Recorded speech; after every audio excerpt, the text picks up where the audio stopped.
Dissociative identity disorder is one of the most complex and often misunderstood psychiatric conditions ever documented. It is a disorder in which a single individual develops two or more distinct identity states, each with its own patterns of perception, memory, behavior, and emotional responses. These identities are not roles or fabricated personalities. They operate as separate systems within the same mind, often with distinct emotional profiles, physiological responses, and memory sets. This presentation explains how the disorder forms, how identity fragmentation occurs, and why dissociation serves as a survival mechanism rather than a voluntary choice. All information is derived from clinical psychiatric literature, trauma research, and documented case studies. Section 1. The core mechanism. Human identity is normally unified. Thoughts, emotions, memories, and bodily awareness integrate into a single continuous sense of self. This integration allows an individual to experience life as one cohesive consciousness across time and space. Dissociative identity disorder occurs when this integration fails during development. The brain does not create multiple identities randomly. It divides mental processes to protect the individual from extreme trauma. Instead of one unified self, the mind separates into distinct identity states, each handling specific experiences or coping functions. This division is not symbolic or imaginary. It is structural, measurable, and functionally adaptive. Section 2. Development and onset. Dissociative identity disorder almost always originates in early childhood, typically before the age of 7, when the sense of self is still forming.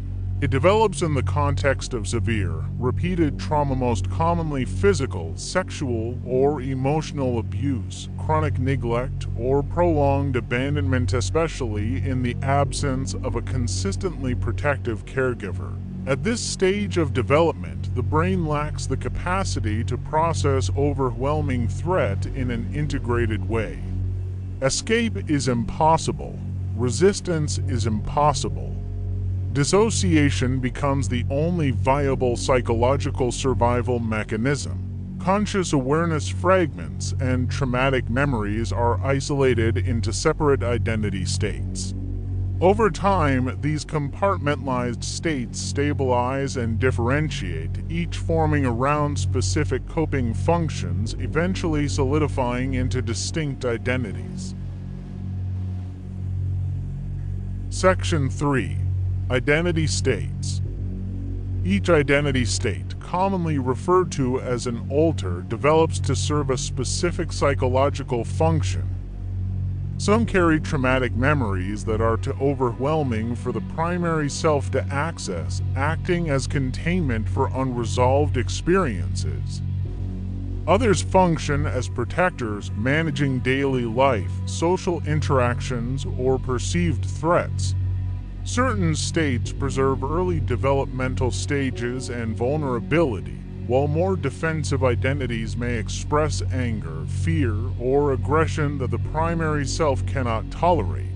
These identity states can differ markedly in age and gender presentation, speech patterns, vocabulary, handedness, emotional expression, and even physiological responses such as heart rate or skin conductance. Awareness between alters varies. Some are fully conscious of one another, while others remain entirely amnesic to the existence of the rest. Section 4. Dissociative amnesia. A defining feature of dissociative identity disorder is dissociative amnesia.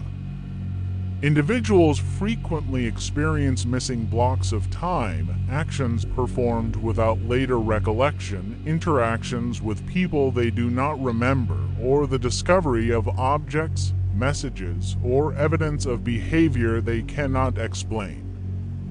For example, a patient may wake to find handwritten notes in their own handwriting, warning them about people they have never met, or discover injuries they cannot account for.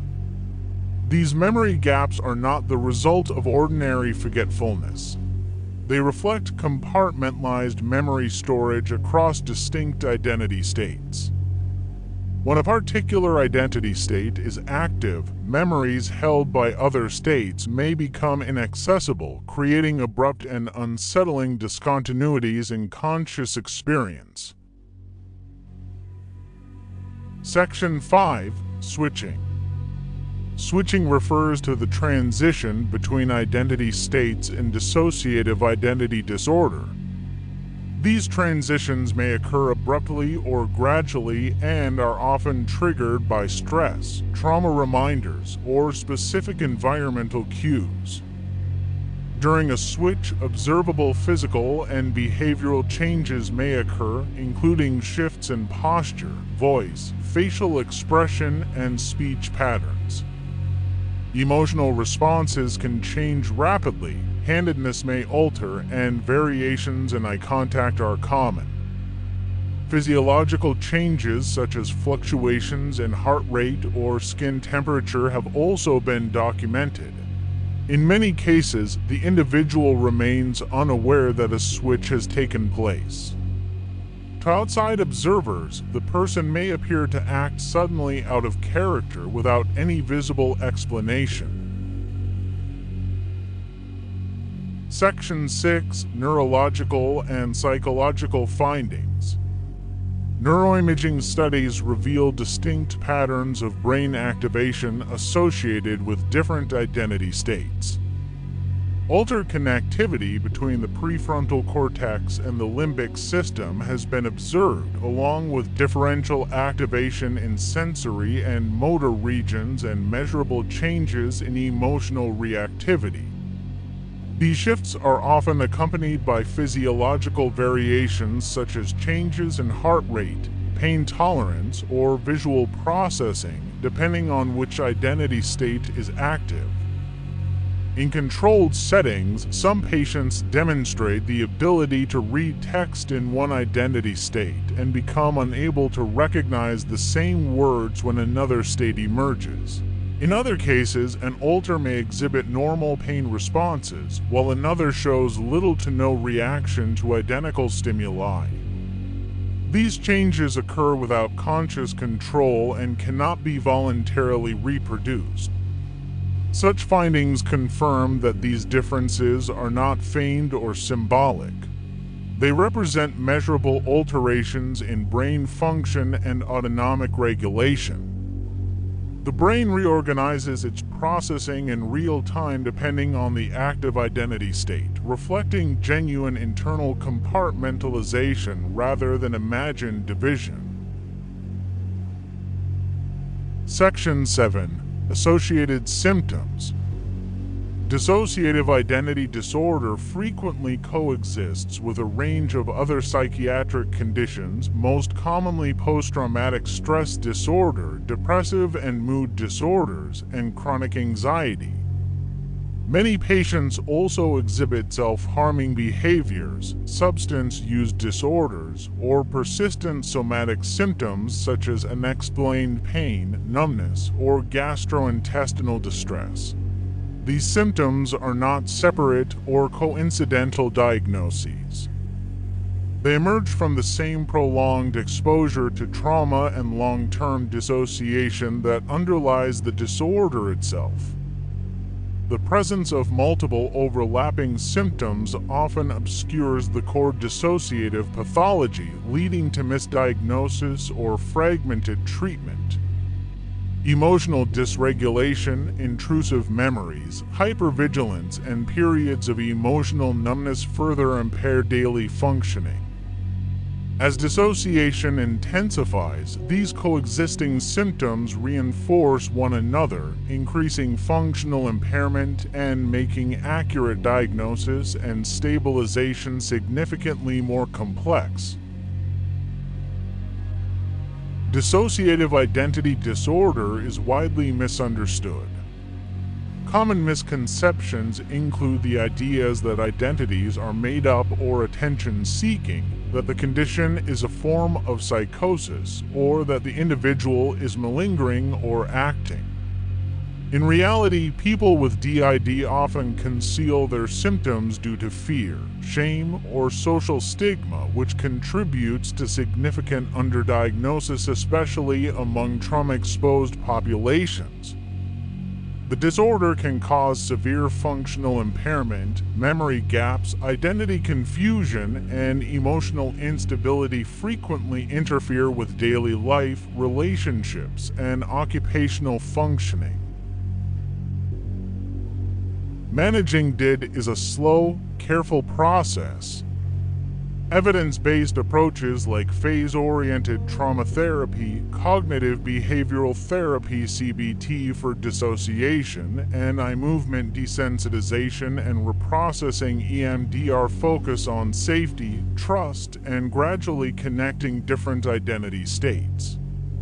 For example, one patient may have an inner child identity that holds early abuse memories, while another manages daily functioning. Therapy teaches communication between them, grounding technique. Section 8. Final summary. Dissociative identity disorder is a trauma-based fragmentation of identity. It arises when a developing mind is forced to survive extreme, repeated trauma.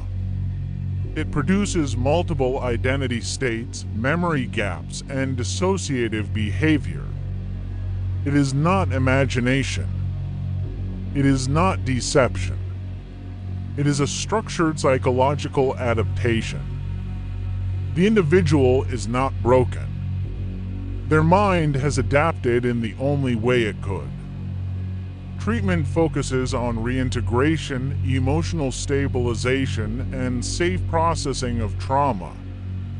This disorder illustrates the fragile, complex, and adaptive nature of human consciousness. You've just heard one more fragment of how unstable, unpredictable, and fragile the human mind really is. If this case or this disorder changed the way you look at people, that means you're finally seeing what most can't see. New files will be opened soon. More cases. More disorders. More cracks in the human psyche. Until then, stay observant. And if you want more cases, you know what to do. Remember, observation is survival.